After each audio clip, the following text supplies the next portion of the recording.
Welcome back, everyone. I have a truly special story to share with you today. Elena Russo heard the safety click off behind her as the alley shadows swallowed the gala's music. The sound was tiny, a metallic snap that shouldn't have been audible over the thumping bass of the ballroom, but it hit her like a physical blow. She froze, her silk gown rustling against the damp brick wall. The humidity of the New York night clung to her skin, making the strap of her evening bag feel like a lead weight. Inside that bag was a flash drive containing the one thing she wasn't supposed to find, the digital fingerprints of a ghost. "Don't turn around, Ms. Russo," a voice rumbled. It was deep, devoid of emotion, and chillingly professional. Elena Russo didn't move. She could smell the faint scent of rain-slicked asphalt and something else, gun oil. Her heart hammered against her ribs, a frantic bird trapped in a cage. She was a cybersecurity auditor, a woman who lived in the clean, logical world of binary and encryption. She didn't belong in rain-slicked alleys with men who carried silenced pistols. "You have something that belongs to my employer," the man said. She heard his footsteps, heavy and deliberate, closing the distance. "The drive. Hand it over, and maybe we can skip the unpleasant parts of this evening." She swallowed hard, her throat feeling like it was lined with sandpaper. "I don't know what you're talking about. I was just getting some air." "You were downloading encrypted ledgers from a private server in the middle of a charity auction," the voice countered. A shadow fell over her, cast by the street lamp at the alley's mouth. "Marco Esposito doesn't like being lied to, and Dante Valente likes it even less." The name sent a shiver down her spine that had nothing to do with the evening breeze. Dante Valente. The name was whispered in the boardrooms of the Glass Empire and the backrooms of the city's most dangerous docks. He was the Don of the Valente Famiglia, a man whose reputation for ruthlessness was matched only by his reach. Before she could respond, a black SUV lurched to a halt at the end of the alley, its headlights cutting through the gloom like the eyes of a predator. The door opened, and a second man stepped out. He was leaner, dressed in a suit that cost more than Elena Russo's entire education. He moved with a grace that suggested he was far more dangerous than the man holding the gun. "Marco, put that away," the newcomer said. His voice was lighter, almost melodic, but there was an edge to it that commanded instant obedience. "We aren't butchers. Not yet, anyway." Marco Esposito lowered the weapon, though he didn't holster it. "She has the data, Luca." Luca Valli, the man who had just arrived, stepped into the light. He was the consigliere, the brain to the Valente muscle. He offered Elena Russo a thin, mirthless smile.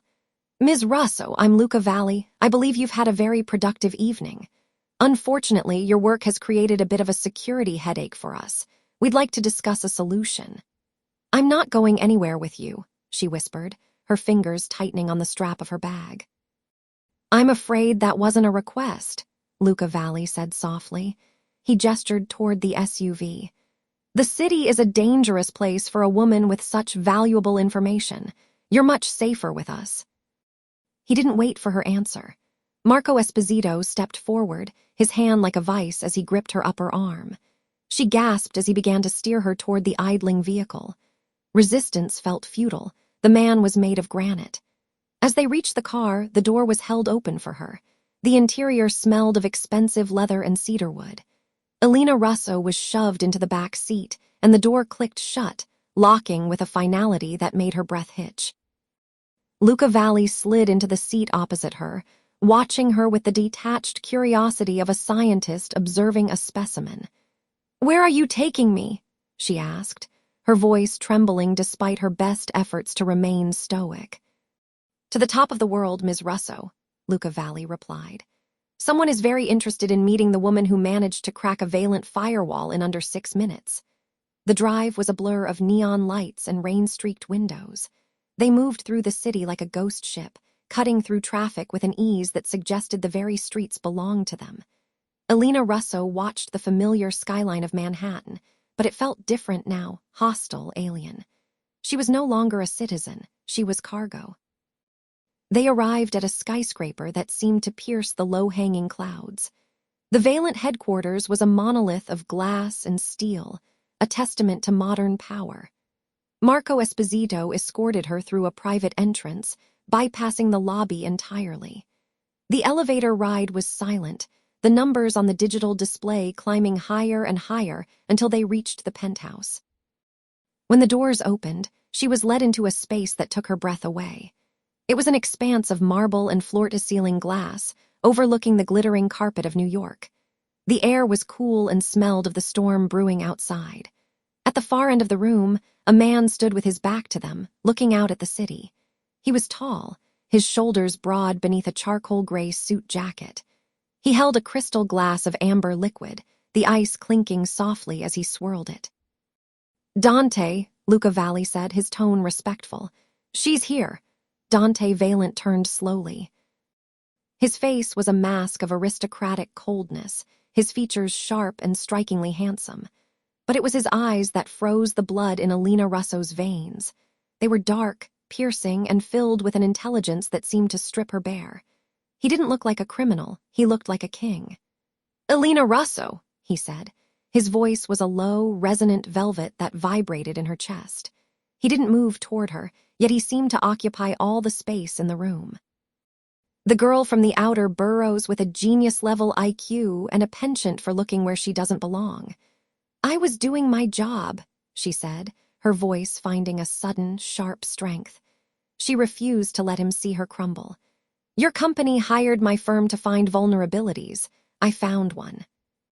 Dante Valente took a slow sip of his drink, his gaze never leaving hers.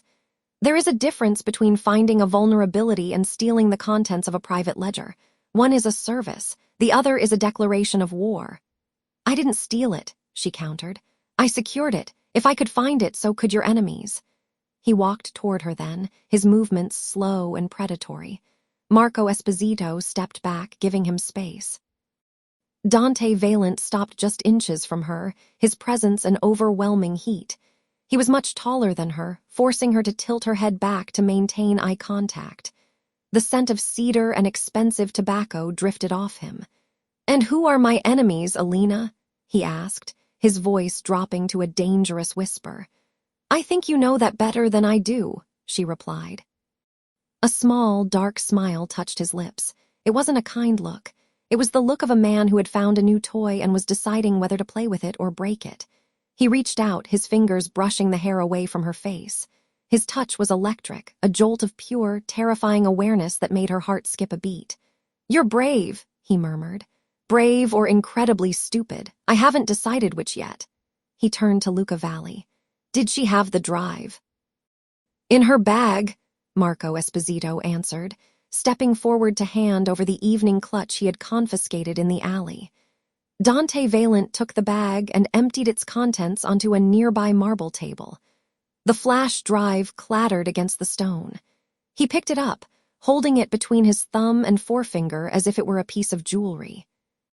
"This little piece of plastic contains names, dates, and numbers that could burn half this city to the ground," he said, looking back at Elena Russo. "And you thought you could just walk out of that gala with it." "I thought I could do what was right," she said. Dante Valente laughed, a short, dry sound that lacked any humor. "Right and wrong are luxuries for people who don't have empires to run. In my world, there is only what is mine and what is a threat." He stepped even closer, his chest almost touching hers. She could feel the steady beat of his heart, or perhaps it was her own. The power dynamic in the room had shifted entirely. She wasn't just a prisoner, she was a variable he was trying to solve. "You've seen things you weren't meant to see, Elena Russo," he said, his voice soft, almost intimate. "Usually that results in a very permanent solution, but I find myself in need of a particular set of skills. My systems are being probed by someone who knows my protocols, someone who left the very trail you followed tonight." She frowned, her analytical mind momentarily overriding her fear. "The ghost in the ledgers, you knew it was there." "I knew someone was skimming," Dante Valente admitted. "I didn't know how they were hiding it. You found the back door in 6 minutes. It took my entire IT department 3 months to even suspect there was a leak." He set his glass down and leaned in, his face inches from hers. "I'm going to give you a choice. It's the only one you'll get tonight. You can go with Marco and we can ensure that you never speak of what you saw. It will be quick, I promise." Elena Russo felt the color drain from her face. The threat wasn't implied, it was a cold, hard fact. Or, Dante Valente continued, his eyes darkening, you can work for me. You will find the person who is stealing from me. You will close the holes in my empire. And in return, I will let you live. You want to hire me? She asked, incredulous. After you kidnapped me at gunpoint. I'm not hiring you, Elena, he said, his hand moving to the back of her neck, his thumb tracing the line of her jaw. The contact was firm, a reminder of his physical dominance. I'm owning you. For as long as it takes to find my traitor, your life belongs to the Valente Famiglia. You will eat where I tell you, sleep where I tell you, and breathe when I give you permission. The weight of his words settled over her like a shroud. This wasn't a job offer, it was a sentence. She looked at Luca Valli, who watched her with a neutral expression, and then at Marco Esposito, whose hand remained near his holster. There was no escape, not from this height, and certainly not from this man. What if I refuse? She whispered. Dante Valente's grip tightened slightly, not enough to hurt, but enough to show he could. Then the alley was your last memory of the world. Choose. She looked into his eyes, searching for a flicker of mercy, but she found only the cold, hard resolve of a man who had never lost. She was a girl from the outer boroughs who had spent her life playing by the rules, and now she was being asked to step into the dark. If she stayed, she might find a way to fight back. If she refused, she was dead. I'll do it, she said, the words feeling like ash in her mouth. Dante Valente nodded once, a sharp, decisive movement. A wise decision. I would have hated to waste such a talented mind. He released her neck and stepped back, the sudden loss of his heat making her shiver. Luca will handle the details of your disappearance from your old life. As of tonight, Elena Russo is a ghost. He turned back to the window, dismissing her as if she were nothing more than a piece of furniture he had just purchased. Take her to the holding suite. We begin at dawn. Marco Esposito stepped forward, but before he could grab her arm, the doors to the penthouse swung open. A man rushed in, his face pale and sweating. It was Rinaldi Rossi, a mid-level lieutenant she had seen briefly at the gala. Don Valente, the man panted, glancing nervously at Elena Russo. We have a problem at the docks. Lorenzo Moretti's men, they've moved in on the North Pier. The atmosphere in the room shifted instantly. The cold elegance vanished, replaced by a sudden, violent tension. Dante Valente didn't raise his voice, but the air seemed to hum with his sudden fury. Moretti, Dante Valente said, the name sounding like a curse. He looked at Marco Esposito. Change of plans, we don't have until dawn. He turned back to Elena Russo, his eyes flashing with a dark, predatory light. It seems your first test has arrived sooner than expected. If Moretti is moving, he's using the data you found. You're going to tell me exactly how he's doing it, and you're going to do it now. He signaled to Marco Esposito, who grabbed her roughly. Elena Russo didn't have time to protest. She was pulled toward a side door, away from the luxury of the penthouse and toward the functional, cold heart of the building. They moved down a narrow corridor, the sound of their footsteps echoing off the metal walls. The transition was jarring, from the glass empire to the brutal reality of the mafia. They reached a heavy steel door, and Marco Esposito punched in a code. As the door swung open, the moonlight from a high, barred window hit the floor. Elena Russo saw the flash of a heavy gold signet ring on a hand she didn't recognize. Not Dante's, not Marco's. Before she could scream, a rough, black cloth bag was shoved over her head, plunging her world into total darkness. The smell of expensive leather and cold iron was the first thing Elena Russo sensed when the bag was ripped away. The sudden influx of fluorescent light stung her eyes, forcing her to squint against the harsh glare of a room that felt a world away from the velvet-lined luxury of the penthouse. This was a place of utility and violence. The walls were reinforced concrete, the floor a polished gray epoxy, and the only furniture was a heavy steel table bolted to the ground and a bank of high-end monitors that hummed with a low, predatory vibration. Dante Valente stood directly in front of her, his shadow stretching long and jagged across the floor. He had discarded his tuxedo jacket, his white dress shirt unbuttoned at the collar and sleeves rolled up to reveal forearms corded with muscle and marked by the faint, jagged lines of old scars. He didn't look like a billionaire anymore. He looked like a man who was comfortable in the dark. "Sit," he commanded. It wasn't a request. Elena Russo felt the bite of the metal chair against her thighs as Marco Esposito pushed her down. The enforcer didn't use excessive force, but the sheer weight of his hand on her shoulder was enough to remind her that her agency had vanished the moment she'd stepped into the Valent orbit. Her heart hammered against her ribs, a frantic bird in a cage, but she forced her chin up. She was a cybersecurity expert, a woman who lived in the logic of code. Fear was just an input, one she had to filter out to survive. "You said Lorenzo Moretti is using the data I found," she said, her voice steadier than she felt. "If he's already moving, you're already behind. Interrogating me is a waste of the one resource you don't have." A flicker of something, amusement, perhaps, or a deadly sort of respect, crossed the face of Dante Valente. He leaned forward, resting his palms on the steel table. The scent of cedar and something sharper, like ozone before a storm, filled her lungs. "The data you pulled from the Morty server wasn't just a list of accounts, Elena.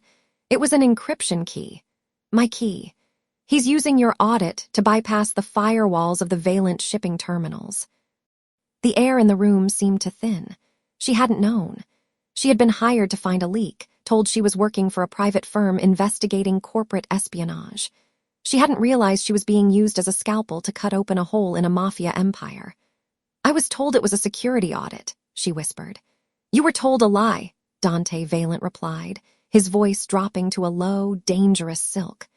"And now, because of your brilliance, my ships are being rerouted in the middle of the Atlantic. Millions in cargo are being ghosted. If those ships hit a port controlled by Morty, it's not just money I lose, it's blood." The heavy steel door groaned open, and Luca Valli stepped inside. The consigliere looked as composed as ever, though the tightness around his eyes betrayed the gravity of the situation. He held a tablet, his thumbs scrolling rapidly through a series of red-coded alerts. "Dante, we have a problem," Luca Valli said, his voice clipped. "The terminal at Pier 42 just went dark. Rinaldi Rossi reports that the local security feed was looped 5 minutes ago. If we don't regain control of the gates, Morty's trucks will be inside the perimeter before the sun comes up." Dante Valente didn't look away from her. His gaze was a physical weight, stripping away her defenses. "Fix it." "I don't have my equipment," she countered, her mind already racing through the architecture of the Valent network. "I need a clean line, a Linux-based environment, and—" He stepped aside, gesturing toward the bank of monitors. "You have the best hardware money can buy. Marco, unshackle her." The cold click of the zip ties snapping open felt like a small victory, but the relief was short-lived. As she stood, her legs felt like lead. She moved to the terminal, her fingers hovering over the mechanical keyboard. This was her domain, the only place where she held the power. She began to type, the rhythmic clack of the keys filling the silent room. Dante Valente moved behind her. He didn't stay at a distance. He stood so close she could feel the heat radiating from his body, his presence a silent threat at her back. He leaned over her shoulder, one hand resting on the back of her chair, the other on the desk, effectively boxing her in. Why was he looking at her like that? She wondered, the thought flashing through her mind before she could suppress it. It wasn't just suspicion in his eyes, it was a dark, possessive curiosity. "You're fast," he murmured, his breath ghosting against the shell of her ear. "I'm efficient," Elena Russo corrected, focusing on the lines of code scrolling past. "Morty's hacker is good, but they're using a standard brute force override on the gate controllers. They're not even trying to be subtle." "They don't think they have to be," Luca Valli added, standing by the door. "They think we're still trying to figure out how they got in." Suddenly, the screen flickered. A red window popped up, a skull and crossbones icon mocking her from the center of the display. The keyboard went dead under her fingertips. "What is that?" Dante Valente's voice was a low growl. "Logic bomb," she hissed, her heart leaping into her throat. "If I try to bypass it, it'll wipe the entire BIOS of the terminal system. It's a kill switch." Can you stop it? I need to reroute the command through a secondary server, she said, her mind working at light speed. But I need a physical bridge. The system is isolated. The server room is at the end of the hall, Marco Esposito said, already moving toward the door. No, she said, turning in her chair, her face inches from Dante's. I can't go there. I need to access the hub in the main office, the one with the direct satellite uplink. Dante Valente stared at her, his eyes searching hers for any hint of deception. The tension in the room was a living thing, a wire stretched to the point of snapping. If she was lying, if she was trying to reach a phone or an outside line, he would kill her. She knew it. She could see the calculation in his gaze, the weighing of her life against his empire. Take her, Dante Valente ordered Marco Esposito. If she touches anything other than the uplink, finish it. They moved through the corridors of the building's lower levels, a labyrinth of steel and shadow. This wasn't the glass empire above. This was the foundation, the place where the real work was done. As they reached the central hub, a sudden crash echoed from the floor above, the sound of breaking glass and heavy boots. Breach, a voice crackled over Marco's radio. We have movement at the north entrance. Morty's men are inside. Marco Esposito cursed, his hand flying to the holster at his hip. He shoved Elena Russo toward the server rack. Do it now. If you're not done in 2 minutes, we're both dead. She didn't need to be told twice. She pulled a cable from her pocket, one she'd managed to palm from the desk earlier, and jammed it into the maintenance port. Her fingers flew across the small handheld deck she'd used for the audit. The logic bomb was counting down. 10 seconds. 9. The sound of gunfire erupted in the hallway, the sharp, deafening cracks of semi-automatic fire. Elena Russo flinched, her eyes watering from the smell of cordite that began to drift through the vents. 5 seconds, she whispered to herself. She hit the enter key. The red window vanished, replaced by a steady green stream of data. The gates at Pier 42 slammed shut, locking Morty's team outside the perimeter. The victory was small, a mere skirmish in a much larger war, but it was hers. She slumped against the server rack, her breath coming in ragged gasps. The gunfire in the hall subsided, replaced by the heavy thud of retreating footsteps. A moment later, the door swung open. Dante Valente stepped in, a smudge of soot on his cheek and a dark, predatory light in his eyes. He looked at the screen, then at her. He walked toward her, his pace slow and deliberate, until he was standing directly over her. He didn't offer a hand to help her up. Instead, he reached out and gripped her chin, forcing her to look at him. You saved the pier, he said, his voice a low vibration that she felt in her marrow. I saved my life, Elena Russo retorted, trying to pull away, but his grip was iron. You did both, he said, leaning in close. His breath was warm against her skin, a jarring contrast to the cold steel surrounding them. But don't think this makes us even. You gave him the key, Elena. Now you're the only one who can change the locks. He leaned even closer, his lips inches from her ear. The scent of him, cedar, gunpowder, and something intoxicatingly masculine, swirled around her, making her head spin. You think you're a victim in this, he whispered, his voice dropping so low it was almost a caress. But you're a weapon, and in my world a weapon belongs to the man who knows how to use it. Leverage cuts both ways, Elena. You do well to remember that before you try to find another door. He released her abruptly, leaving her skin tingling where he'd touched her. As he turned to walk away, he stopped at the door, looking back over his shoulder. Get her upstairs, he told Marco Esposito. Put her in the guest suite. And Marco, bolt the windows. She didn't know it yet, but tonight would change everything. Elena Russo watched him go, her heart hammering a rhythm of pure, unadulterated fear, and something else, something darker, that she refused to name. She was trapped in the glass empire, and the ghost was no longer hiding in the code. He was standing right in front of her. The silver chain clinked against the marble floor, a rhythmic reminder of the leash Dante Valente held. Elena Russo didn't look back at the door Marco Esposito had just bolted. The guest suite was a gilded cage of floor-to-ceiling glass and minimalist furniture that felt more like a gallery than a living space. She paced the length of the room, her bare feet silent on the cold stone, but the metallic chime of her own jewelry.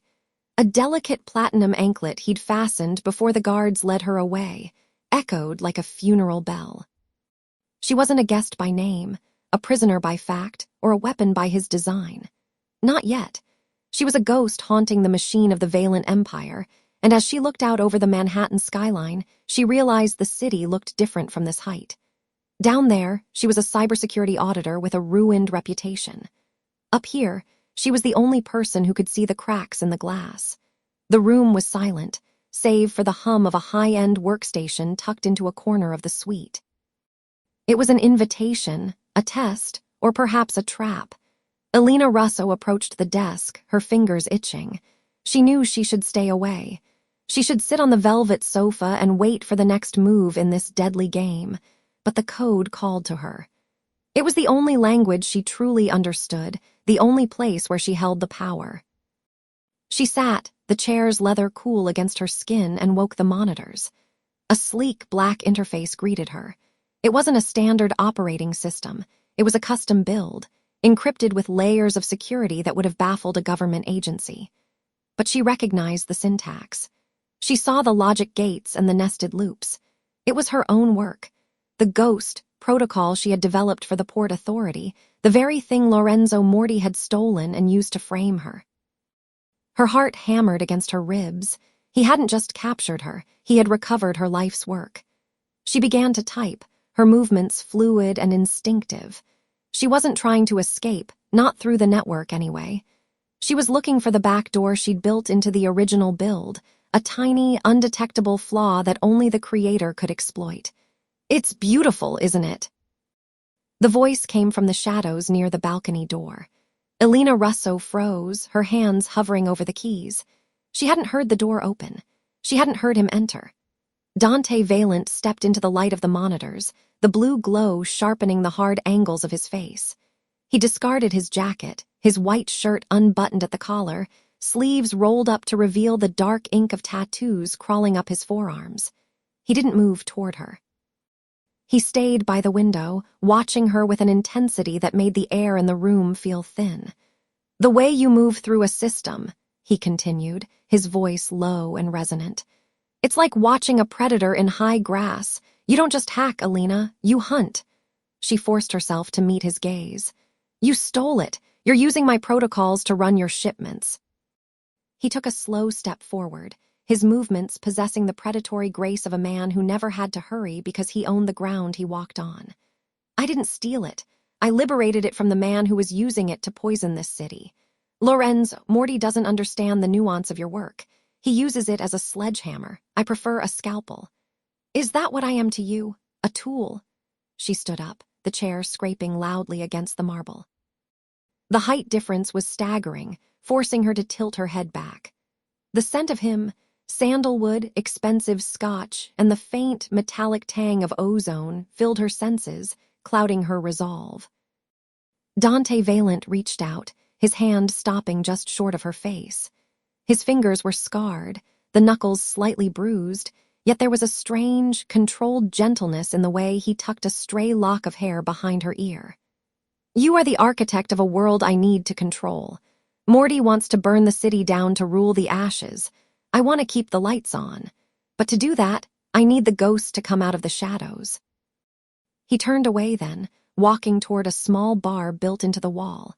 He poured a finger of amber liquid into a crystal glass, the ice clinking softly. For a moment, the mask of the Don slipped. She saw the tension in his shoulders, the way his jaw remained tight even when he wasn't speaking. There was a weariness there, a weight that went beyond the business of crime. "My father used to say that a man is only as strong as the secrets he keeps," he said, staring into the glass. "But secrets are like shadows. Eventually, the sun moves, and they stretch until they touch everything you love." He took a sip, his eyes darkening. "Luca Valli thinks I should have killed you the moment you saw my face in that alley. He thinks you're a liability." Elena Russo felt a chill that had nothing to do with the air conditioning. She knew Luca Valli was the voice of reason in the Valente family, and the reason was usually written in blood. "And why didn't you?" Dante Valente set the glass down with a deliberate click. He turned back to her, and for the first time, she saw a flicker of something human behind the steel. Because I remember the girl who used to sit on the pier in South Street, coding on a laptop that was held together by duct tape and hope. I remember because I was the one who made sure the local crews didn't bother her. The revelation hit her like a physical blow.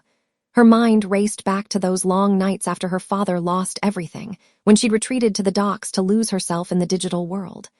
She'd always felt a strange sense of safety there, despite the reputation of the neighborhood. "You were watching me, even then. I knew talent when I saw it," he murmured, moving back into her personal space. The proximity was intoxicating, a dangerous heat radiating from him. "And I knew that one day, the world would try to break you. I just didn't realize I'd be the one holding the pieces." He reached for the workstation, his hand covering hers on the desk. His skin was hot, a stark contrast to the cold metal of the equipment. "Morty is moving a shipment tonight, something that isn't on the manifests, something your code is hiding from the Coast Guard. If it reaches the docks, people die, Elena. Not just my people, innocents." She looked down at their joined hands. This was the crack in the armor. He wasn't just a monster. He was a man trapped by a legacy he was trying to refine. Or at least, that's what he wanted her to believe. "You want me to stop him. I want you to take back what's yours," he corrected. "Show him why you're the one who built the empire he's trying to steal." Elena Russo felt a surge of adrenaline, a spark of the old fire that had been extinguished the day she was fired. He was offering her more than safety. He was offering her agency. He was giving her the chance to strike back at the man who had destroyed her life. But she knew the price. If she did this, she was no longer an innocent bystander. She was a Valente asset. "If I do this," she whispered, her voice trembling, "I'm one of you." "You were always one of us," Dante Valente said, his voice dropping to a low, dangerous caress. "You just didn't have the stomach for the blood until now." He leaned in, his breath warm against her ear. "The system is live. The encryption is rotating every 60 seconds. You have a window." She didn't hesitate. She sat back down and her fingers flew across the keyboard. The terminal window scrolled with green text, a waterfall of data that she navigated with surgical precision. She felt him standing behind her, a silent, powerful presence. He didn't offer advice. He didn't hover. He simply existed as an anchor in the storm of her own creation. As she bypassed the third firewall, a notification popped up on the secondary screen. An encrypted message, routed through a dozen proxy servers. It was addressed to her. "Elena, don't trust him. The ghost was never the goal. You are." The signature was a simple R, Rosa Garcia. Her only friend in the press, the woman who had been trying to help her clear her name. The message vanished as quickly as it had appeared, scrubbed by a self-destruct script. Elena's breath hitched. She looked at the code, then at the man standing over her. Was he saving her, or was he just a more sophisticated hunter than Morty? "Is there a problem?" Dante Valente asked, his hand moving to rest on the back of her chair. "No," she lied, her heart hammering a frantic rhythm against her ribs. "Just a stubborn node. I'm through." She executed the command, a silent strike that would reroute Morty's shipment directly into a police sting at Pier 54. It was a victory, a small, sharp win that felt like oxygen after weeks of drowning. She watched the confirmation flash on the screen, a sense of grim satisfaction settling in her gut. She turned the chair around, expecting to see triumph in his eyes. Instead, she found a dark, unreadable hunger. The professional distance they had maintained for the last hour evaporated, replaced by a tension so thick it felt like a physical weight. Dante Valente didn't move. He stood at the very edge of the range her chain allowed, his eyes fixed on her lips. The silver anklet clinked as she shifted her weight, a reminder of who owned the room. "You did it," he said, his voice a rough velvet. "I did what you asked," she replied, her pulse thrumming in her throat. "Now what?" He stepped closer, invading the last few inches of her personal space. He didn't touch her, but the air between them was electric, charged with a forbidden attraction that she could no longer deny. He reached out, his thumb grazing the line of her jaw, his touch light as a feather but leaving a trail of fire in its wake. "Now," he whispered, his gaze dropping to her mouth. "We see if you have the heart to finish what you started." He leaned down, his face inches from hers. She could see the gold flecks in his dark irises, the tiny scar near his eyebrow, the way his breath hitched in perfect synchronicity with hers. He was a monster, a king, and a savior all wrapped in one terrifying package. And as he stood there, poised at the edge of a precipice she wasn't sure she wanted to avoid, Elena Russo realized the crack in the armor wasn't just his. It was hers. He didn't close the distance. He stayed right there, a hair's breadth away, letting the silence stretch until it became a scream. The city lights twinkled behind him, a glass empire built on secrets and blood, and for the first time she didn't want to run. She wanted to know what happened when the ghost finally stopped haunting the machine and started living in the house. Dante Valente let his hand drop, his fingers curling into a fist at his side as if restraining himself. He didn't pull back, but he didn't move forward. He simply watched her, his eyes burning with a hunger that had nothing to do with business and everything to do with the woman who had just proven she was his equal. "Sleep, Elena," he commanded, though his voice lacked any real authority. It was a plea disguised as an order. "Tomorrow, the war begins in earnest." He turned and walked toward the door, his silhouette tall and imposing against the glass. He stopped at the threshold, his hand on the handle. He didn't look back, but his voice carried across the room, haunting and heavy. "And Elena, don't try to find the back door in the suite's security. I already closed it." The lock clicked into place, leaving her alone in the silence. The silver chain clinked one last time as she walked back to the window, watching his reflection in the glass. She was trapped, yes. But as she looked at the monitors, still glowing with the success of her strike, she realized she wasn't just his prisoner. She was his partner. And in the Valente family, that was a far more dangerous thing to be. Red code bled across the monitors as Elena Russo watched the first of Lorenzo Moretti's digital probes strike. It wasn't a subtle tap on the glass. It was a sledgehammer. The crimson light of the warning displays washed over her face, turning her skin the color of a fresh bruise. She had barely closed her eyes after Dante Valente left her, the echo of his back door warning still ringing in her ears, when the system began to scream. This wasn't just a hack. It was a digital execution. Her fingers flew across the mechanical keyboard, the clicks sounding like rapid gunfire in the silent suite. She wasn't just fighting for data. The Valente penthouse was a smart fortress, and the intruder was currently trying to turn the life support systems into a death trap. The ventilation fans groaned, spinning up to a deafening whine, and the smell of ozone began to fill the air. "Not today, Lorenzo," she hissed, her eyes tracking the cascading lines of malicious code. The door to the suite didn't just open, it exploded inward. Dante Valente stood there, his silk shirt unbuttoned at the collar, a beretta held low and ready. His eyes swept the room, landing on her slumped over the console. He didn't look like the composed king of the underworld she had seen an hour ago. He looked like a man who had seen the devil and was ready to negotiate with Lead. "Get away from the windows, Elena Russo," he commanded, his voice cutting through the mechanical roar of the fans. "I can't," she shouted back, not looking away from the screen. "If I stop, he locks the fire suppression system. He'll flood this floor with halon gas. We'll be dead in 60 seconds. He was across the room in 3 strides, his presence a sudden heat against her back. He didn't pull her away. Instead, he placed a hand on the back of her chair, his knuckles white. The scent of him, expensive tobacco and cold rain, anchored her as the world turned red. "Can you stop it?" he asked. There was no doubt in his voice, only a demand for a timeline. "I need you to bypass the physical relay in the hallway," she said, her voice trembling but her hands steady. "Lorenzo Moretti is using a brute force script to overwhelm the central hub. I can't block him from here because he's already inside the perimeter. Dante, he's not just outside the walls, he's in the wires." He didn't hesitate. He tapped his earpiece. "Luca Valli, get the technical team to the sub-basement. Marco Esposito, I want a sweep of the floor. Now." He looked down at her, his dark eyes searching hers for a fragment of a second. "Do what you have to do. I'll keep the door." He turned his back to her, shielding her with his body as he faced the open hallway. It was a position of absolute vulnerability for him and absolute protection for her. Elena Russo felt a strange, sharp ache in her chest that had nothing to do with the failing oxygen. He was a monster, a man who traded in blood and secrets, yet here he was, acting as her human shield. The monitors flickered. A message scrolled across the center screen, mocking her in bright green text. "The ghost is tired." "Time to sleep." "He's mocking me," she whispered.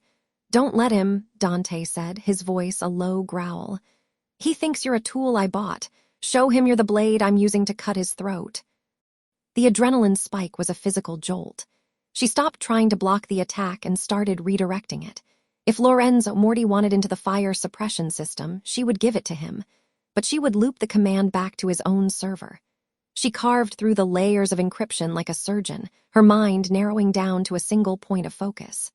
The fans began to slow.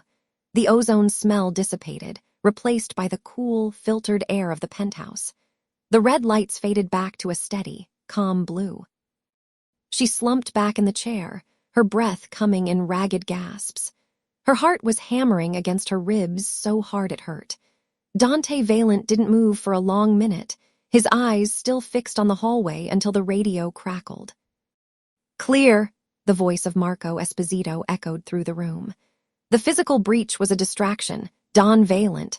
They were trying to draw us to the garage while the digital strike took the penthouse. Dante lowered the gun, his shoulders finally losing their lethal tension. He turned to look at her, and for the first time, she saw something other than calculation in his gaze. It was respect. It was the look a general gave a soldier who had just held the line against impossible odds. "You're shaking," he noted, stepping closer. "I've never had someone try to kill me with an air conditioner before," Elena Russo replied, trying to find her sarcasm through the terror. She reached for a glass of water on the desk, but her hand was trembling so violently the liquid sloshed over the rim. He didn't say a word. He took the glass from her hand, set it down, and then took her hand in his. His palm was large, calloused, and incredibly warm. He didn't squeeze, he simply held it until the tremors subsided. "This is the world you've entered, Elena," he said softly. "It is not just code and glass, it is steel and blood. Morty won't stop because you beat him tonight. He will only get more creative." "I know," she said, looking up at him. The distance between them was dangerous. She could see the faint scar near his temple, the shadow of stubble on his jaw. "But he made a mistake." Dante tilted his head. "A mistake." "He thought I was just defending your system," she said, a small, cold smile touching her lips. "While he was trying to suffocate us, I planted a worm in his outgoing packet. I didn't just kick him out, I followed him home." The look on his face was worth the terror. A slow, predatory grin spread across his features. "You traced him." "I'm working on the decryption now," she said, turning back to the keyboard, energized by the small victory. "Give me 10 minutes, and I'll have the GPS coordinates of the server he used for the strike." He stood over her, his hand resting on her shoulder. The weight of it was grounding. "Luca Valli will be pleased. He's been trying to find Morty's primary hub for 6 months." "I'm not doing it for Luca," she murmured, her fingers dancing across the keys. "I'm doing it because he tried to touch my code." For the next hour, the room was silent except for the hum of the computers. Dante didn't leave. He pulled a chair up a few feet away, cleaning his weapon with a methodical, rhythmic precision that should have been terrifying but was somehow soothing. It was a silent pact. She handled the digital war, and he handled the physical one. As the decryption bar reached 90%, Elena felt a sense of triumph. She was winning. She was proving her worth in a world that saw her as a pawn. But as the final file unzipped, the triumph turned to ice in her veins. She stared at the screen, the lines of code blurring. "What is it?" Dante asked, his instincts instantly picking up on her shift in mood. He stood up, moving to her side. "Did the trace fail?" "No," she whispered. "The trace worked. I found the origin point of the breach." "Where?" She pointed to a string of numbers at the bottom of the screen. "This isn't an external IP address, Dante. I mean, it looks like one, but it's masked. I stripped the layers back." She hit a final key, and a map of the Valente estate appeared on the screen. A small, pulsing red dot was centered not on a rival's warehouse or a hidden bunker in Queens. It was centered on the very building they were standing in. The probe didn't come from Morty's headquarters, Elena Russo said, her voice barely audible. It was triggered from a terminal inside this network. Someone used a physical bypass key to let him in. Dante Valente's face went bone-white, his jaw tightening until the muscles jumped. That's impossible. Only 5 people have those keys. Then one of those 5 people just tried to kill us, she said. She began to dig deeper, her stomach churning. The digital footprint was clean, almost too clean, but whoever had done this had left a signature, a small, hidden tracer hidden in the kernel of the security software. It was designed to remain dormant, a silent observer that would report every move, every word, and every command back to an outside source. It was a ghost in the machine. I can see when it was planted, she said, her heart hammering. She pulled up the system logs, scrolling back through weeks of data. It's been here for months. It's been watching you, Dante. Everything you've done, every order you've given. Someone has been listening. Dante leaned over her, his eyes scanning the logs. His breath was hot against her ear, but his voice was like ice. Can you see who authorized the installation? The credentials used were encrypted, she said, her fingers flying as she tried to crack the final seal. But wait, there's a timestamp. It was modified 48 hours ago, right before I was brought here. She pulled up the internal security footage from the server room for that timestamp. The screen was grainy, the blackened white feed showing a shadowed figure moving through the racks of servers. The person was wearing a standard technician's jumpsuit, their face obscured by a low-hanging cap. But as the figure turned to leave, they paused by the door. For a split second, the light caught a heavy gold signet ring on their right hand, a ring with the Valente family crest, but with a distinct notch in the side. Elena felt the air leave the room. She knew that ring. She had seen it earlier that evening. Dante, she breathed, her hand hovering over the screen. The person who planted this, they didn't just have a key, they have your trust. She looked up at him, and for the first time she saw a flash of genuine pain in his eyes before the mask of the Don slammed back into place. He looked at the screen, then at the door, his hand moving back to the grip of his gun. Don't move, he commanded, his voice a low, dangerous vibration. Where are you going? To find out which of my brothers wants me dead, he said. But as he turned to leave, Elena's screen chirped again. A new window popped up, bypassing all her security. It was a live feed from a hidden camera she hadn't discovered yet. The angle was from the corner of her own suite, looking directly at her and Dante. On the screen, a line of text appeared, scrolling slowly across their own images. Now you see US, ELENA RUSSO. But he still doesn't. The lock on the suite door hissed, the electronic bolt sliding home with a finality that made her blood run cold. They weren't just being watched. They were being hunted, and the hunter was already inside the room. The electronic hiss of the deadbolt wasn't just a sound, it was a sentence. Elena Russo felt the vibration of the heavy steel door settling into its frame, a final metallic thud that echoed through the hollow silence of the suite. On the monitor, the scrolling text remained, a digital taunt that pulsed with a rhythmic, predatory glow. Now you see US, but he still doesn't. Asterisk Dante Valente didn't move for a heartbeat, his silhouette framed against the floor-to-ceiling windows of the Manhattan skyline. The city lights below looked like scattered diamonds, beautiful and cold, much like the man standing before them. He didn't look at the door. He looked at the screen, his eyes tracking the words with a lethal focus. When he finally turned, the air in the room seemed to vanish. "Step away from the desk," he said. His voice was a low, jagged rasp, the sound of a blade being drawn over stone. She didn't argue. Her fingers were still trembling as she retreated, her heels clicking softly against the polished hardwood. The suite, which had felt like a gilded cage only moments ago, now felt like a tomb. She watched him approach the workstation, his presence overwhelming the small space. He didn't touch the keyboard, he simply stared at the live feed of themselves, a grainy, high-angle shot that captured the top of his head and the pale, terrified curve of her shoulders. "They're in the walls," she whispered, her voice catching in her throat. "Dante, that camera!" I swept this room 3 times. It wasn't there an hour ago. He didn't answer. He reached into the inner pocket of his charcoal suit jacket and pulled out a sleek black handset. He pressed a single button, his jaw tight enough to snap bone. "Luca, the penthouse is compromised. Lockdown protocol Delta. Now." He waited, the silence stretching until it became a physical wait. He frowned, pulling the phone away to look at the display. A dark scowl twisted his features as he shoved the device back into his pocket. "Signals jammed. They've cut the internal comms."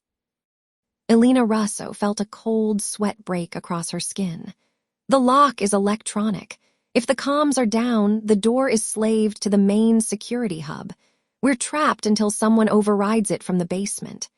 He turned his gaze toward the door, his hand resting on the grip of the Beretta holstered at his hip. "Or until they come through it." The realization hit her like a physical blow. The message on the screen wasn't just a taunt, it was a distraction. While they were staring at the digital ghost, the physical hunters were closing in. She scrambled back toward the desk, her mind racing through lines of code and hardware architecture. "I can get us out," she said, her voice gaining a frantic edge. "If I can bridge the local connection to the emergency fire suppression system, I can trigger a fail-safe. It'll force all magnetic locks in this sector to release." He stepped toward her, his shadow falling over the desk. "How long?" 2 minutes, maybe 3. "You have 1, he commanded, moving to the side of the door, his weapon drawn and held low. He was a predator in his natural habitat, his body coiled with a tension that made the very air feel electric. Elena Russo dove back into the interface. Her fingers flew across the keys, the clacking sound the only rhythm in the suffocating silence. She ignored the scrolling red text, ignored the feeling of being watched by 1,000 invisible eyes. She bypassed the primary encryption, her vision narrowing down to the cascading lines of the building's skeletal system. She found the fire loop, a series of dormant commands waiting for a spark. Behind her, she heard a soft, rhythmic thumping from the hallway. Footsteps. Multiple sets. They weren't hiding anymore. "Elena," he said, his voice dangerously calm. 10 seconds, she gasped, her heart hammering against her ribs like a trapped bird. She slammed her palm against the enter key. A high-pitched chime echoed through the suite, followed by the heavy, mechanical asterisk clack-clack-clack of every door in the hallway unlatching simultaneously. The red light on the suite door turned a steady, inviting green. Dante Valente didn't wait. He lunged for the handle, swinging the door open just as the first shadow appeared in the corridor. The roar of his gunfire was deafening in the confined space. 3 rapid-fire bursts that sent a man in a tactical vest spiraling backward into the opposite wall. "Stay behind me," he barked, grabbing her upper arm with a grip like iron. He pulled her into the hallway, his movements fluid and violent. The corridor was a blur of motion and muzzle flashes. Elena Russo kept her head down, the smell of cordite and ozone stinging her nostrils. She felt the heat of the brass casings as they ejected from his weapon, a frantic, deadly rain. He moved with a terrifying efficiency, clearing corners and checking sightlines before dragging her forward. They reached the service elevator at the end of the hall. He shoved her inside and slammed his fist against the button for the sub-basement. As the doors began to hiss shut, a figure stepped into the light at the far end of the hallway. It wasn't a mercenary in a mask. It was a man in a tailored suit, his face familiar and composed. Rinaldi Rossi. He didn't raise a weapon. He simply stood there, watching them with a faint, mocking smile as the steel doors slid shut, severing the connection. The descent was a plummeting weight in Elena's stomach. She looked up at the man standing beside her. He was staring at the closed doors, his chest heaving slightly, his knuckles white around the grip of his gun. The betrayal was etched into the hard lines of his face, a cold fury that seemed to radiate off him in waves. "Rinaldi," she whispered, the name tasting like ash. "He was the one who gave me the security bypass codes when I started. He said he wanted to make sure I was comfortable." Dante Valente didn't look at her. He watched the floor indicator numbers tick down. He's been with the family for 12 years. He sat at my father's funeral. He stood as godfather to Luca's youngest. His voice was devoid of emotion, a terrifying blankness that was far worse than a shout. He didn't just sell us out. He sold his soul to Morty. Why? Power, he spat. Lorenzo Morty promises a seat at a table that doesn't exist. Rinaldi thinks he's a king in waiting. He's just a dog waiting for a scrap. The elevator jolted to a halt in the sub-basement, the doors opening to the cold, damp air of the parking garage and the hum of the massive server banks housed behind reinforced glass. This was the heart of the glass empire, the place where the digital and physical worlds collided. It was also where the traps were set. As they stepped out, the lights flickered and died, leaving them in the eerie, pulsing glow of the server rack LEDs, ghostly blues and greens that cast long, distorted shadows across the concrete floor. "Marco," Dante called out, his voice echoing through the vast space. There was no answer from the lead enforcer, only the steady, mechanical whir of cooling fans. They moved toward the central control hub, the place where Elena Russo had spent her first days mapping the Valente network. As they rounded a corner of humming processors, they found him. Marco Esposito was slumped against a pillar, a dark stain spreading across his white shirt. He wasn't dead, but his breathing was shallow, his eyes fluttering as he struggled to remain conscious. Elena Russo knelt beside him, her hands hovering over the wound. "He needs a doctor." "He needs to hold on," Dante said, his eyes scanning the darkness. He stepped past them, his gun raised, his focus locked on a figure standing in the center of the server room, illuminated by the glow of a dozen monitors.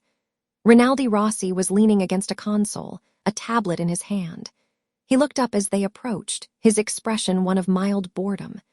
"You were always too fast, Dante. My men in the hallway were supposed to slow you down, not stop you. I wanted you to see this." He turned the tablet around. It showed a map of the city, dotted with pulsing blue icons. "Lorenzo, Morty doesn't want your territory," Rinaldi said, his voice smooth and conversational. "He wants your infrastructure. He wants the keys to the city you've spent 10 years building, and I'm the one handing them over." Dante Valente stepped into the light, the barrel of his gun pointed directly at the traitor's heart. "You think you'll live to see that happen?" Rinaldi laughed, a dry, rattling sound. "I don't have to. The transfer is already 90% complete. Once those servers finish the handshake, the Valente accounts, the shipping manifests, the political payrolls, it all belongs to Morty. And you'll be a king with no crown, standing in a graveyard." Elena Russo looked at the monitors. The progress bar was a sliver away from completion. She looked at the man beside her, seeing the conflict in his eyes. He wanted to pull the trigger to end the man who had betrayed his family, but doing so wouldn't stop the digital hemorrhage. "I can stop it," she said, her voice steady despite the chaos. Dante didn't look back. "Do it." She scrambled to the console, her fingers flying over a different set of keys. Rinaldi moved to intercept her, but the sound of Dante's gun cocking stopped him cold. "Move a muscle," he warned, "and I'll see how many holes I can put in you before you hit the floor." Elena Russo ignored them both. She wasn't looking for a password or a firewall. She was looking for the physical kill switch, the manual override that every high-security server room was required to have. She found it, a heavy, red lever protected by a glass casing at the base of the primary rack. She didn't hesitate. She grabbed a heavy tape dispenser from the desk and smashed the glass. The sound of the shattering shards was like a gunshot. She gripped the lever and pulled it down with everything she had. The hum of the room died instantly. The lights on the servers blinked out, the monitors went black, and the sudden silence was so absolute it felt like a physical pressure on the eardrums. The digital transfer was severed. Rinaldi Rossi's face contorted with rage. "You little bitch, you have no idea what you've done." "I saved his empire," she said, standing tall, her chest heaving. "And I ended yours." Dante Valente moved like a shadow. He was across the space in 3 long strides, the butt of his pistol connecting with the traitor's jaw. Rinaldi crumpled to the floor, blood spraying from his split lip. Dante didn't stop. He grabbed the man by the collar and dragged him toward the center of the room, throwing him against a server rack with a bone-jarring thud. "Who else?" Dante roared, his face inches from the other man's. "Who else is on Morty's payroll?" Rinaldi spat a mouthful of blood onto the floor, a jagged, hysterical grin spreading across his face. "It doesn't matter, Dante. You think Morty was the only one watching. You think you can run a shadow government in this city and nobody noticed." He began to laugh, a sound that chilled Elena Russo to the bone. "You were so worried about the ghost in the machine," Rinaldi wheezed, his eyes bright with a manic light. "But you forgot about the hounds at the gate." Dante Valente's grip tightened. "Speak." "The encryption," Rinaldi gasped, his voice wet with blood. "The one Morty used to bridge your servers, it wasn't his, he bought it, from the Department of Justice." The air in the room seemed to freeze. Elena Russo felt the floor tilt beneath her. "They've been piggybacking on every byte of data we transferred," Rinaldi screamed, his voice rising in a crescendo of pure terror and triumph. "They didn't want to stop the transfer, you fool. They wanted the evidence. They're already here, Dante. Look at the perimeter feeds." As if on cue, the emergency lights flickered back on, powered by the building's backup generators. On the far wall, a bank of security monitors roared to life. The courtyard of the Glass Empire was no longer empty. Black SUVs were swarming the gates, the blue and red strobes reflecting off the rain-slicked pavement like a neon nightmare. Men in tactical gear with FBI emblazoned across their backs were spilling out of the vehicles, battering rams at the ready. Dante Valente looked at the screens, his face a mask of cold, hard realization.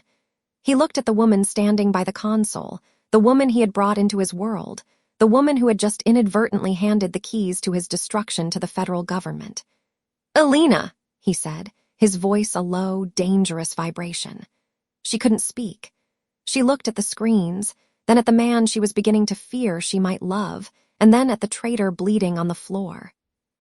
Rinaldi Rossi's laughter filled the silent server room, a jagged, broken sound that echoed against the cold steel. "You're done, Dante.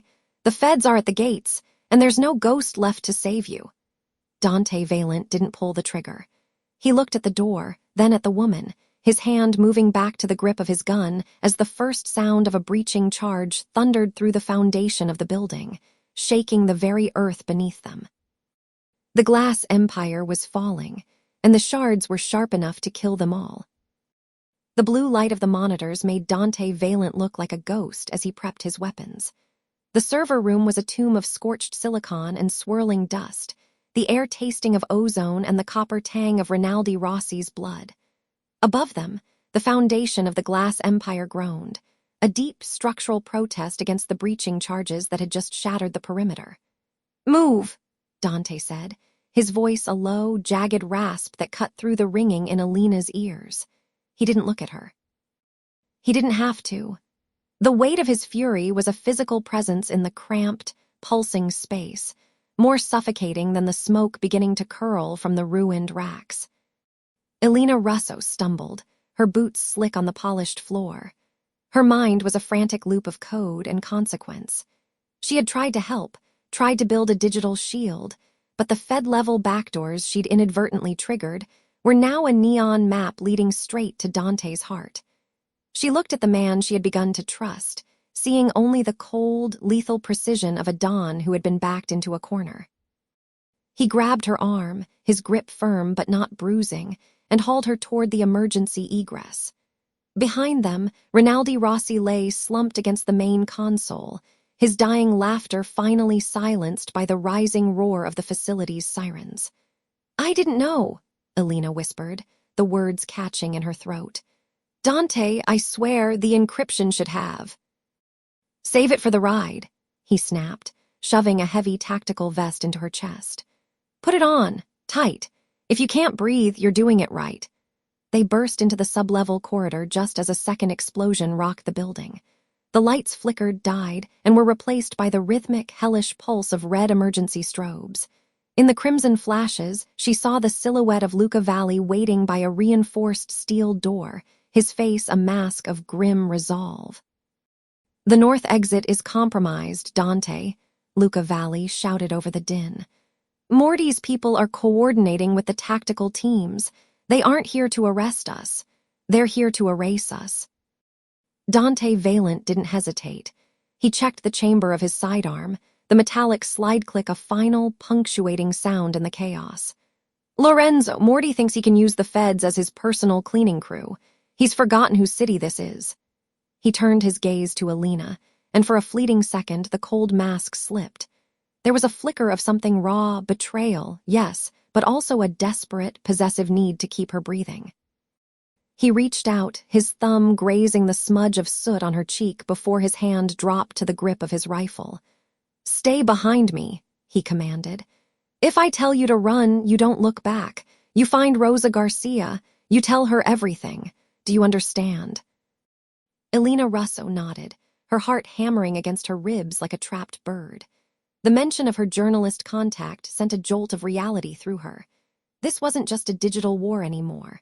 The glass was breaking, and the shards were drawing real blood. They moved through the bowels of the skyscraper, a labyrinth of concrete and shadow. Every corner was a gamble, every shadow a potential muzzle flash. Dante moved with the fluid, terrifying grace of a predator who had spent his life in the dark. Beside him, Luca Valli acted as the shield, his eyes scanning the rafters with a veteran's cynicism. They reached the service garage just as the first blacked-out SUVs tore through the gate.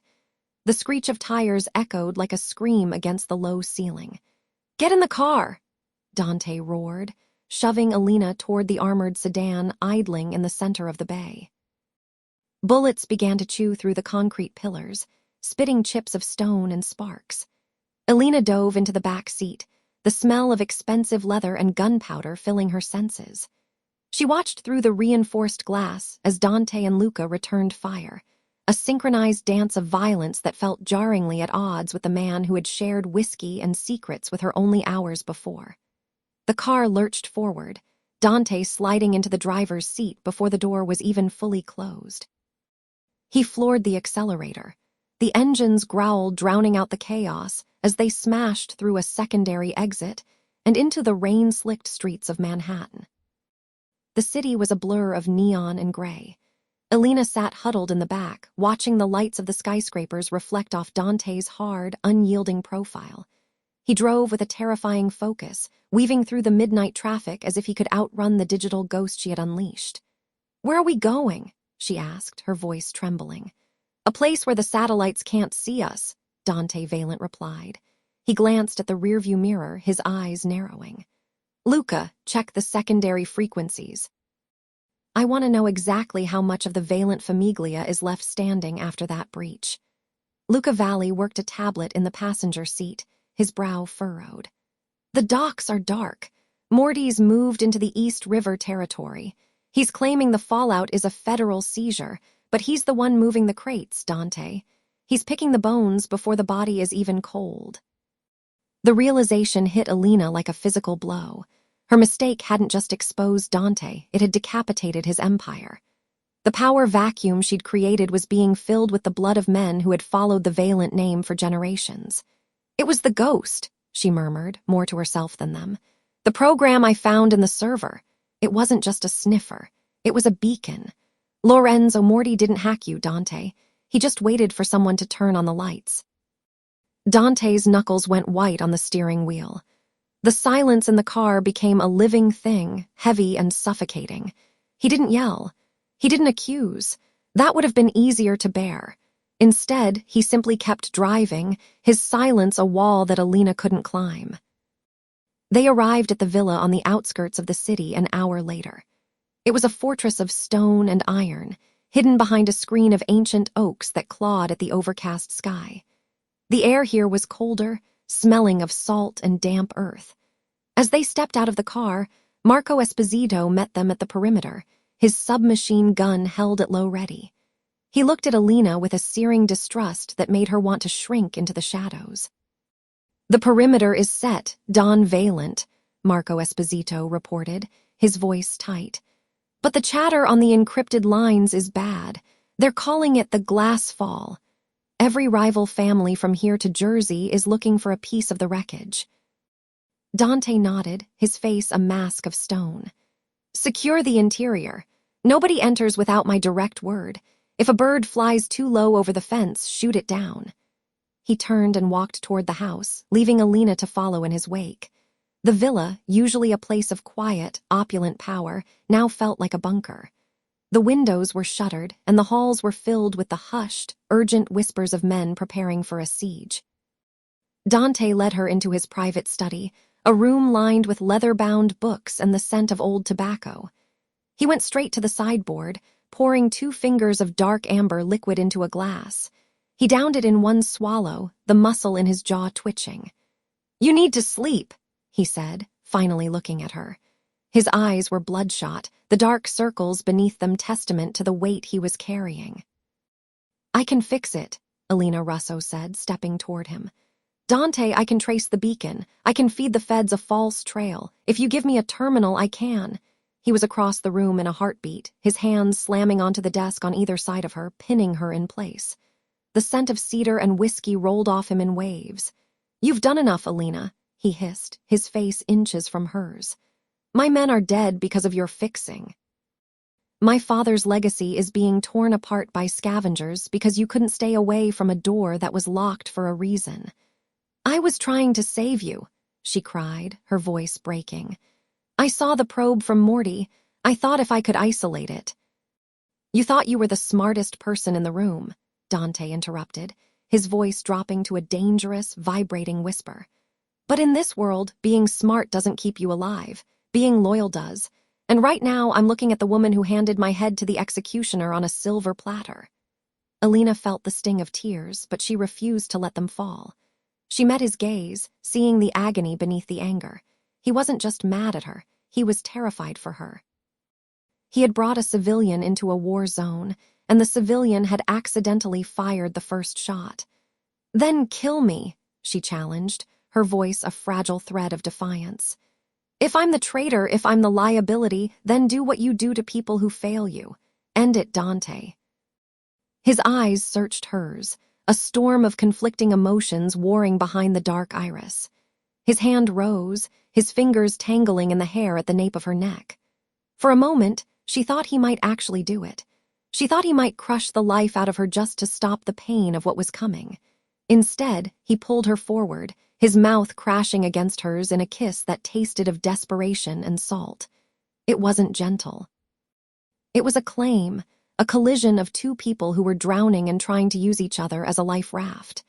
Elena clung to him, her fingers digging into the fabric of his tactical shirt, her heart racing in a frantic, syncopated rhythm with his.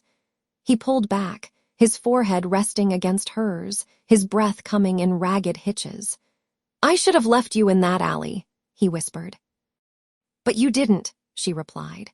The moment of fragile intimacy was shattered by a sound that made the floorboards vibrate. It wasn't an explosion this time, but something more rhythmic, more deliberate. A dull, rhythmic boom echoed from the front of the villa, the sound of a battering ram hitting the reinforced main gates. Dante Valente stiffened, his eyes snapping to the window. The red glare of tactical lasers began to dance across the heavy curtains. "They're here," he said, his voice cold and flat. He reached into his waistband and pulled out a compact pistol, pressing it into Elena's hand. "Hide in the cellar. Don't come out until you hear my voice. If someone else opens that door, you use this. You don't hesitate. You aim for the center of the chest and you keep pulling the trigger until it's empty." "Dante, go," he roared. As Elena Russo turned to run, the first window shattered, the sound of breaking glass a final, definitive end to the world they had known. The physical assault had begun, and the glass empire was finally coming down. The shards of glass sprayed across the hardwood like a rain of diamonds, catching the red glare of the tactical lasers. Elena Russo felt a sliver of heat graze her cheek, a jagged reminder that the sanctuary of the villa had been permanently breached. The air, once heavy with the scent of Dante Valente's expensive cedar cologne, was suddenly choked by the sulphurous bite of gunpowder and the cold draft of the night. She gripped the compact pistol he had pressed into her hand, its weight unnatural and terrifying against her palm. Her heart wasn't just beating. It was a frantic bird trapped in a cage of ribs, hammering for release as she scrambled toward the cellar door. Behind her, the world dissolved into the rhythmic thunder of suppressed gunfire. Dante Valente didn't look back. He stood in the center of the foyer, a silhouette of calculated violence against the flickering light. He moved with a predatory grace that Elena Russo had only glimpsed in shadows before tonight. He wasn't just a man protecting his home. He was a king defending a crumbling throne. She saw him fire, the muzzle flash illuminating the hard, unforgiving lines of his face. Every shot was a cold punctuation mark in a conversation of lead. "Get down!" a voice roared over the cacophony. Luca Valli appeared from the side corridor, his usual calm demeanor replaced by a mask of grim intensity. He caught Elena Russo by the shoulder, steering her toward the heavy oak door that led to the basement. His grip was firm, a grounding force in the middle of the whirlwind. He was the voice of reason, the man who had spent a lifetime tempering Dante's fire. But tonight, even Luca Valli looked like he was staring into the abyss. "The server room," Luca Valli shouted, shoving her toward the stairs. "Dante says you finish it. You burn Morty to the ground from the inside, or none of us walk out of here." Elena Russo didn't argue. She couldn't. Her voice was trapped in a throat constricted by terror. She tumbled down the stairs, the sound of the battle above muffled by the thick concrete of the cellar walls. The basement wasn't a dungeon. It was a high-tech bunker, the hidden nerve center of the Valente Empire. Rows of server racks hummed with a deceptive serenity, their blue LEDs blinking like the eyes of 1,000 mechanical ghosts. She reached the primary terminal, her fingers trembling so violently she had to clasp them together for a moment. Above her, the floorboards groaned under the weight of heavy boots. The rhythmic boom of the battering ram had stopped, replaced by the splintering of wood and the screams of men. Lorenzo Moretti was no longer at the gates. He was in the house. She forced herself to focus on the screen. The ghost persona, the digital phantom she had spent years perfecting, was already deep within the encrypted layers of Morty's financial network. She had spent weeks planting the logic bombs, the silent sleepers that would wake at her command. But the final encryption key was a monster, a shifting, 256-bit nightmare that required her manual intervention to bypass. Come on," she whispered, her breath hitching. A sudden explosion rocked the house, sending a shower of dust from the cellar ceiling. The lights flickered, turning the blue glow of the monitors into a stuttering strobe. Elena Russo felt the vibration in her teeth. She could hear Dante Valente's voice now, a raw, guttural roar that cut through the noise of the assault. He was closer. They were being pushed back. On the monitor, a progress bar crawled forward, 64%. She heard the cellar door fly open at the top of the stairs. Her hand flew to the pistol on the desk, her finger hovering over the trigger just as Dante Valente backed down the steps, his weapon leveled at the doorway above. He was bleeding from a cut above his eye, the crimson stain matting his dark hair. Beside him, Luca Valli was reloading with mechanical precision, his breath coming in ragged gasps. "They've got the kitchen," Luca Valli said, his voice strained. Rinaldi Rossi opened the side gate. The traitor didn't even wait for the breach. He let them in, Dante.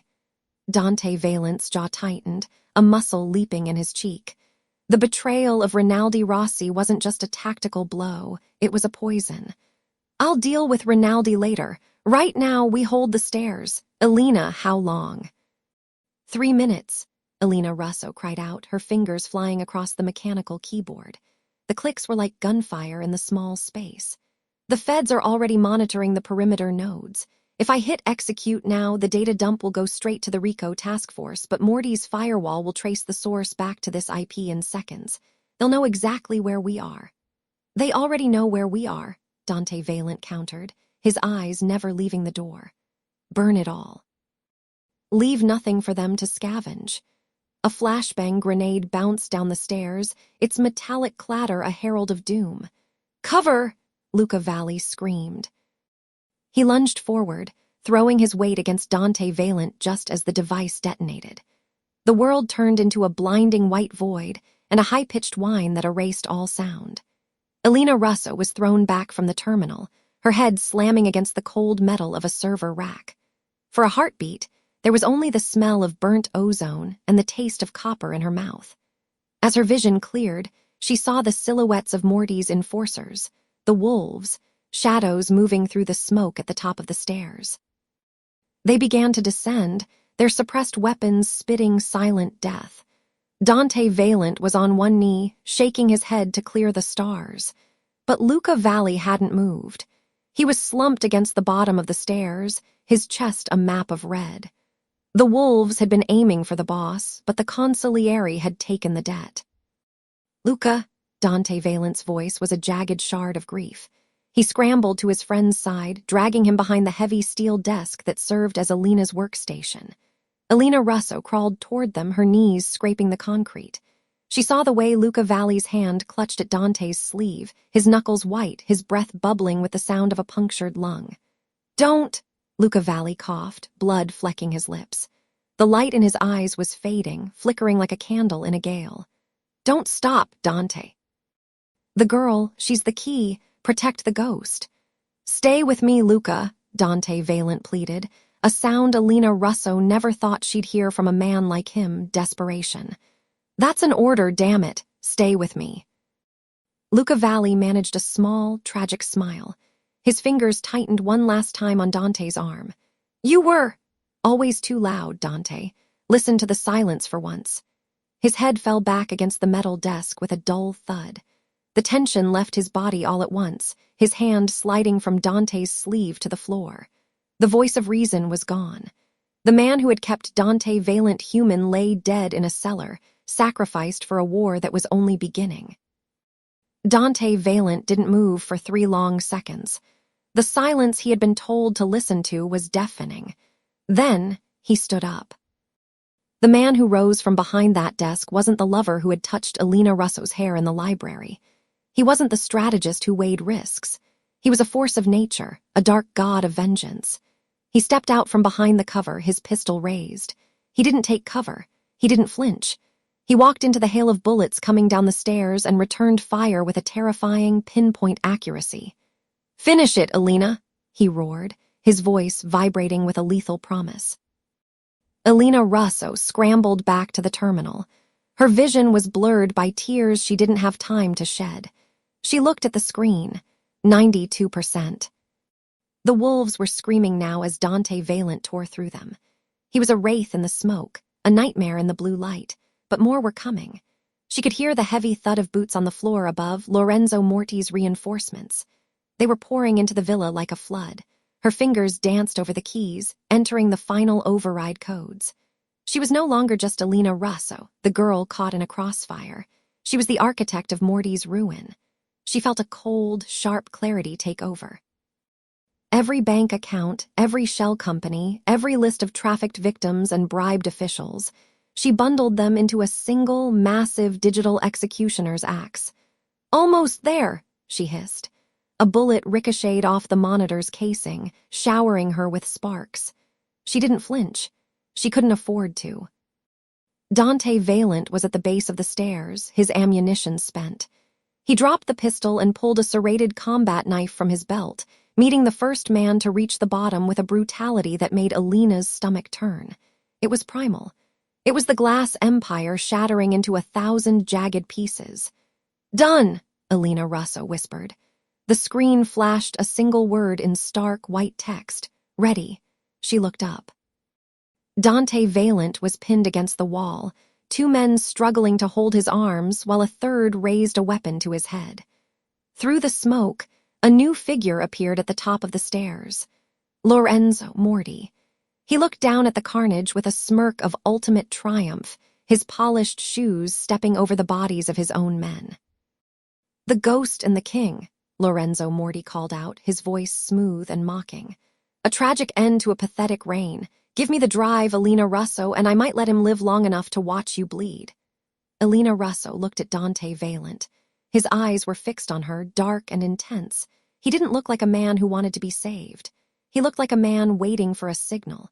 She looked back at the screen. The cursor was blinking, waiting for the final command. If she hit enter, the feds would have everything. Morty's empire would collapse in an hour, but the signal would bring every agency in the city down on this villa. There would be no escape for any of them. She thought of Luca Valli's last words. She thought of the weight of the gun in her hand. She thought of the man who had burned his world down just to keep her in it. "You want the Empire, Lorenzo?" Elena Russo asked, her voice steady for the first time that night. Lorenzo Moretti took a step down the stairs, his hand outstretched. "I want what's mine." "Then have it," she said. Her finger slammed down on the execute key. The monitors turned a violet, pulsing red as the data began to stream out, a digital tidal wave that would leave Lorenzo Moretti with nothing but a prison cell. The servers hummed at a frantic pitch, the cooling fans screaming as they worked to process the massive transfer. In the sudden distraction of the flashing lights, Dante Valente surged forward. He drove his shoulder into the man holding his right arm, the sound of breaking bone echoing in the cellar. He was a blur of motion, a predator unleashed. Elena Russo didn't wait to see the outcome. She reached down and picked up the compact pistol from the floor.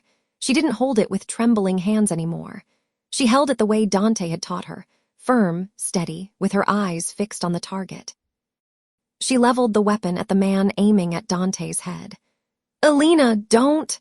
Lorenzo Moretti screamed, his face contorting as he realized the leverage had shifted. She didn't hesitate.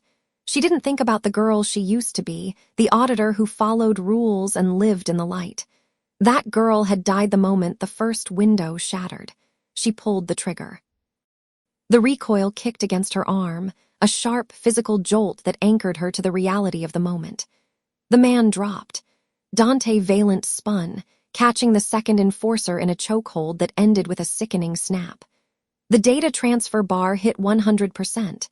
The sirens were audible now, a distant wail that was growing louder with every passing second. The police, the feds, the end of the Valente Famiglia, they were all coming.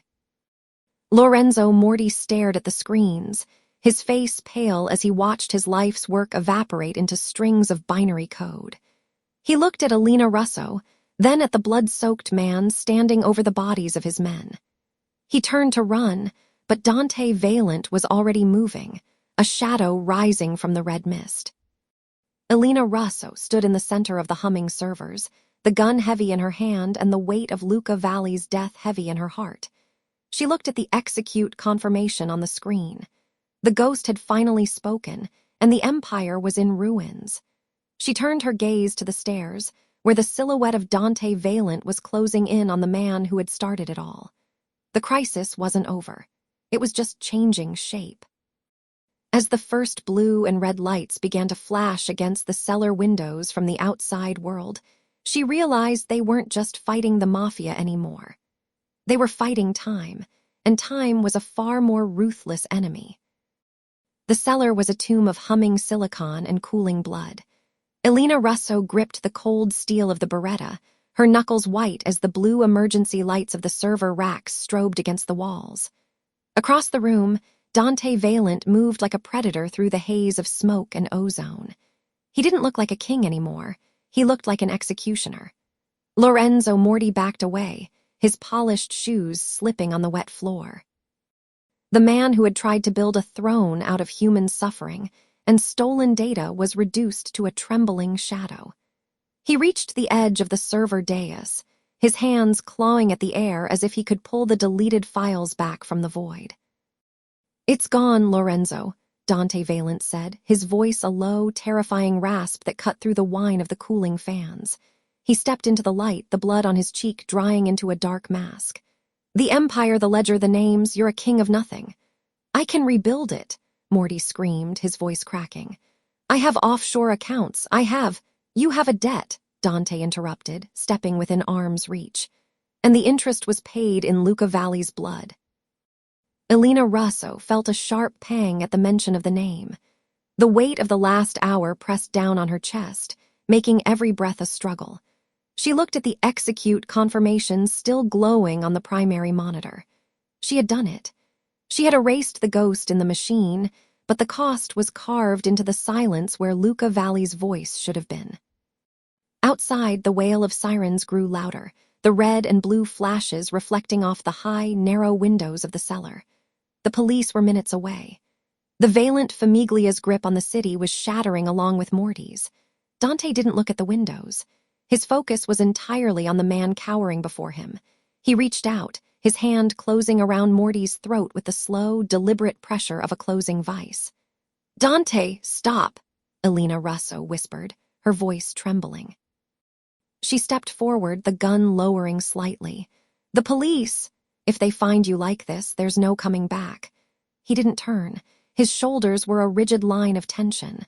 "There was never a coming back, Elena, not for men like us. Luca Valli wouldn't have wanted this," she said, the name a desperate plea. "He died so you could win, not so you could throw yourself into a cage." Dante Valente's fingers twitched against Morty's skin. For a heartbeat, the only sound was the frantic gasping of the rival boss. Then, with a grunt of pure, unadulterated loathing, Dante flung the man away. Morty crashed into a rack of servers, the metal groaning under the impact as he slumped to the floor, unconscious or simply broken. Dante turned to her then. His eyes were dark, hollowed out by a grief he hadn't yet allowed himself to feel. He looked at the gun in her hand, then up at her face. "Go," he commanded. "What?" Elena Russo blinked, the sirens now screaming just outside the warehouse doors. "Marco Esposito is waiting at the north exit. He has a car. He'll take you to the safe house in the Heights," Dante said, stepping toward her. He took the gun from her limp fingers, his touch surprisingly gentle against her cold skin. "The feds are coming for the data. You're the only one who knows how to give them what they need to bury Morty forever without burying the Valente name with it." "I'm not leaving you here," she insisted, even as her heart hammered against her ribs. "You aren't leaving me," he murmured, his hand cupping the back of her neck, pulling her forehead against his. The scent of him, gunpowder, expensive cologne, and the metallic tang of the night swirled around her. "You're finishing the job. This glass empire had to fall so we could breathe. Now run." He pushed her toward the stairs just as the first heavy thuds echoed against the warehouse's main doors. Elena Russo didn't look back. She ran through the darkened corridors, her boots echoing on the concrete, until she burst into the biting chill of the New York night. Marco Esposito was there, a silent sentinel beside a black sedan. He ushered her in without a word, the tires screeching as they pulled away seconds before the perimeter was swarmed by tactical units. The days that followed were a blur of sterile rooms and sharp-eyed lawyers. Elena Russo became the star witness of a trial that never made the front pages, providing the digital breadcrumbs that led the Department of Justice through the labyrinth of Lorenzo Moretti's human trafficking rings. She was a ghost in the courtroom, a shadow behind a screen, dismantling a monster one line of code at a time. But the silence in her apartment was the loudest thing she had ever heard. 3 weeks later, the rain had turned to a fine, misty drizzle that clung to the iron railings of the East River promenade. Elena Russo stood near the water, her coat huddled tight against the wind. She wasn't alone for long.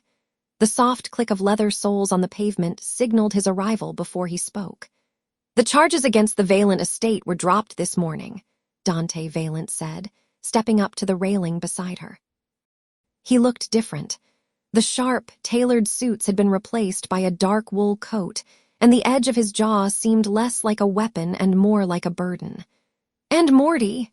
Elena asked, looking out at the gray water.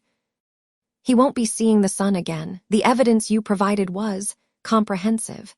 Dante turned to her, the wind tossing his dark hair. "You kept your word."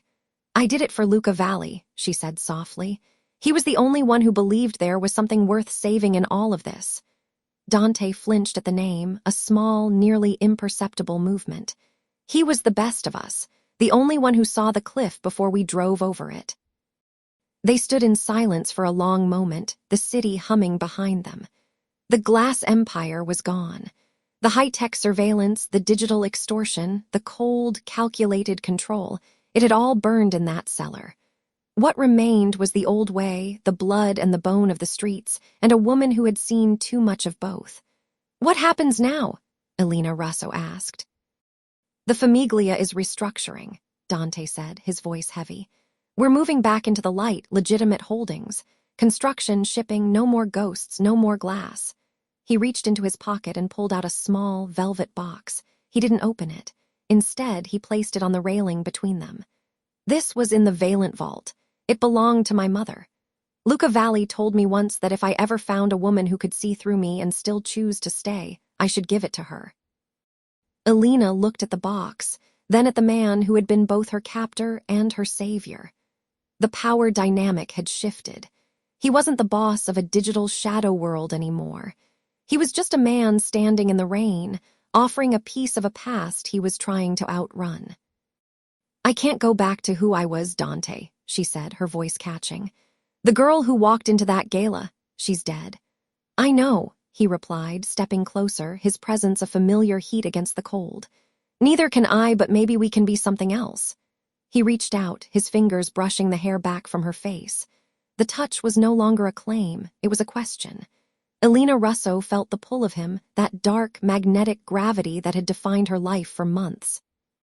She had lost her career, her anonymity, and her peace of mind. She had gained a world of shadows and a debt of blood. She reached out, her hand covering his on the railing. "The clinic opens tomorrow," she said, changing the subject but not the mood. "The one in the East Village. The board approved the name this afternoon." A ghost of a smile touched Dante Valente's lips. "The Luca Valli Memorial Clinic, it has a good ring to it." He would have hated the attention, Elena teased, a small spark of genuine warmth lighting her eyes. "He would have complained about the cost of the marble in the lobby for 3 hours, Dante agreed. They shared a quiet, bittersweet laugh, a sound that felt fragile in the damp air. It was a beginning, or perhaps just a more graceful end. The costs were visible in the lines around Dante's eyes, and the way Elena's hand still shook when she heard a sudden noise. They were survivors of a war the city didn't even know had been fought. "Come," Dante said, offering his arm. "I'll walk you home." As they turned to leave the promenade, Elena Russo felt a prickle of unease at the back of her neck. It was a sensation she had grown to trust, the feeling of being watched. She glanced across the street. A black SUV with tinted windows sat idling near the curb, its headlights dimmed to amber slits. It was a common sight in New York, yet something about the way it sat perfectly still, its exhaust pluming in the cold air, sent a chill through her that had nothing to do with the wind. Dante noticed her hesitation. He followed her gaze, his eyes narrowing, his hand instinctively moving toward the inside of his coat. The predator was still there, buried just beneath the surface of the man. "Is it them?" she whispered. "It doesn't matter who it is," Dante Valente replied, his voice regaining that hard, metallic edge. He stepped between her and the street, shielding her with his body as they walked toward his car. "The glass is broken, Elena, but the Empire never truly sleeps."